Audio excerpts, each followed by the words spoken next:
প্রবাসীদের দুঃখ দুর্দশা, প্রবাসীদের কষ্ট, প্রবাসীদের আকুতি মিনতি কি সেটা আমি বিশেষ করে ভালো জানি। যেহেতু এই দীর্ঘ 25-26 বছরে মিডল ইস্টের প্রত্যেক দেশে আমি গিয়েছি বিজনেস পারপাসে, আকুতি ও মিনতি, সেই সব কিছু লক্ষ্য করে 2020 সালে যখন আমি দেশে আসলাম,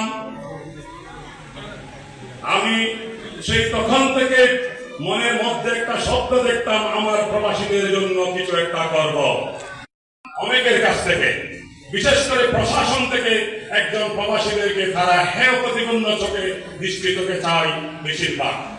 অথচ এই প্রবাসীরা হচ্ছে রেমিটেন্স যোদ্ধা, প্রবাসীদের টাকায় দেশের অর্থনীতির চাকা সচল। সেই প্রবাসীদেরকে, প্রবাসী পরিবারকে দেশের মধ্যে হয়রানি পেরেশানি নির্যাতন করা হয়।